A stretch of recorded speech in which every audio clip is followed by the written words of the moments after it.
If you're seeing a headline like $95 silver in China and your first reaction is, "That can't be real," you're already thinking the right way. Because the most important part of this story is not whether one number printed on one screen for one moment. The most important part is what that number signals. The silver market is starting to behave like it has multiple prices, and when a commodity market splits into multiple prices, the gap doesn't stay polite. It widens. It feeds on itself. It pulls in panic behavior. And then, almost overnight, everyone who ignored it starts asking the same question. How did this happen so fast? Stay with me until the end, because the mistake most Americans make is focusing on the spot chart and missing the real warning light.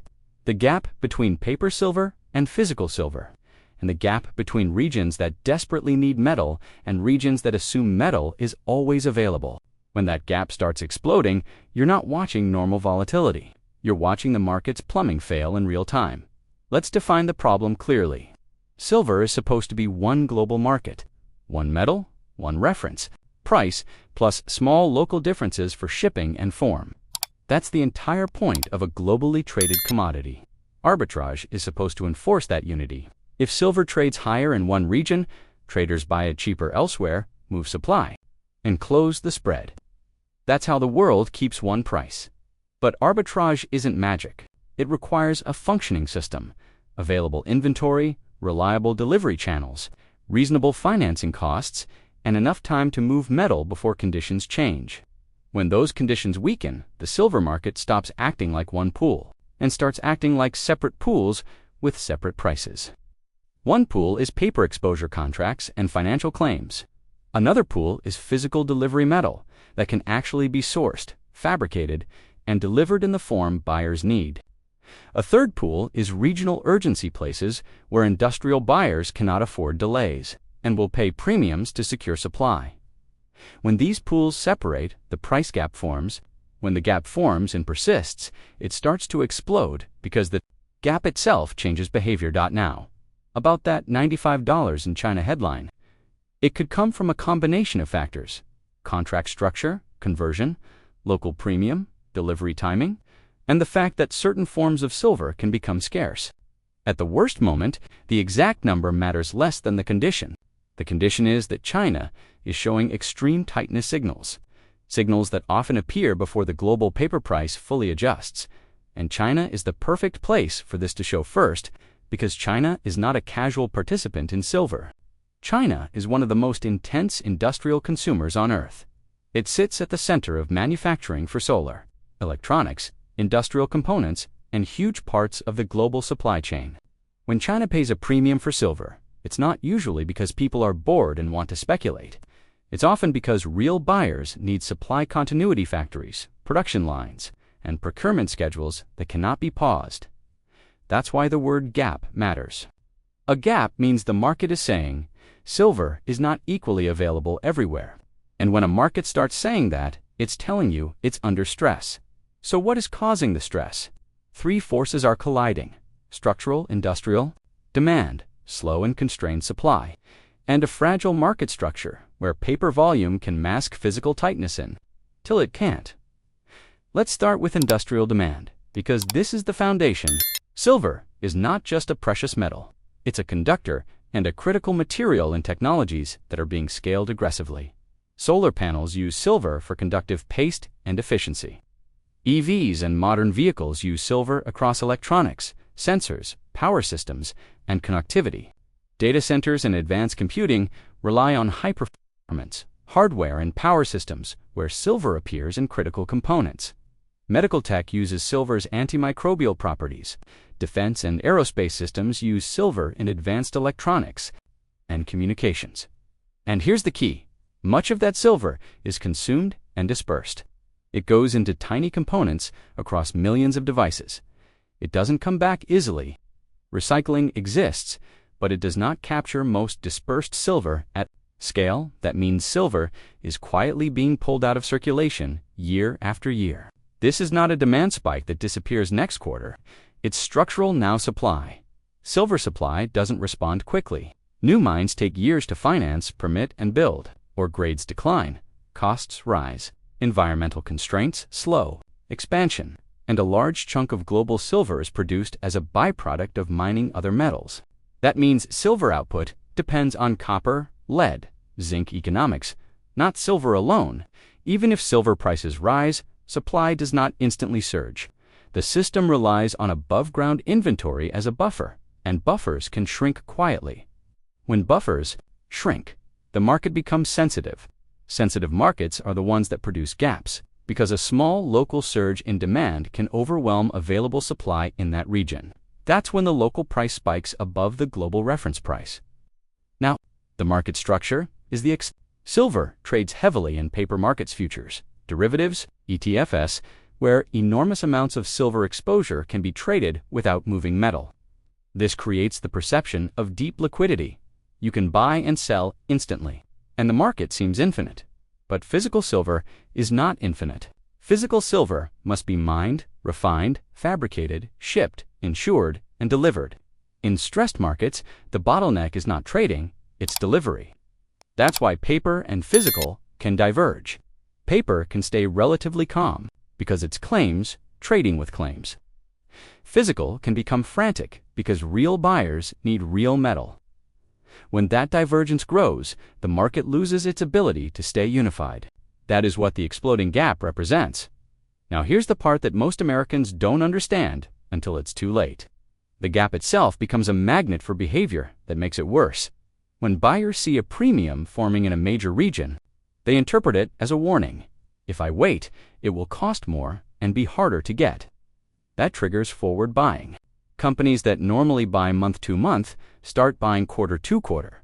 They secure contracts early, they build inventory that pulls future demand into the present, tightening supply immediately.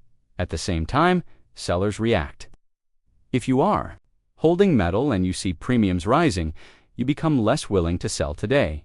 You might wait for higher premiums tomorrow. That reduces available supply in the open market, making the gap wider. Intermediaries react. Dealers and banks tighten. Terms they become more cautious about lending or leasing metal. They widen spreads. They require stronger collateral. That makes arbitrage harder, allowing gaps to persist. Speculators react. They attempt to arbitrage the gap, but in a stressed market, arbitrage is not clean. Moving metal takes time. Financing costs matter. Delivery risk matters. If the premium can disappear before you deliver, you can lose money. That means fewer players are willing to close the gap, which allows it to remain. This is the loop. Premium forms, gives behavior changes, gives market tightens, gives premium grows. That's why gaps explode. They don't explode because people are emotional. They explode because the system becomes less liquid and less flexible. Now, what does this mean for us viewers? It means this is not just a China story. It's a global stress signal that can hit Americans through multiple channels.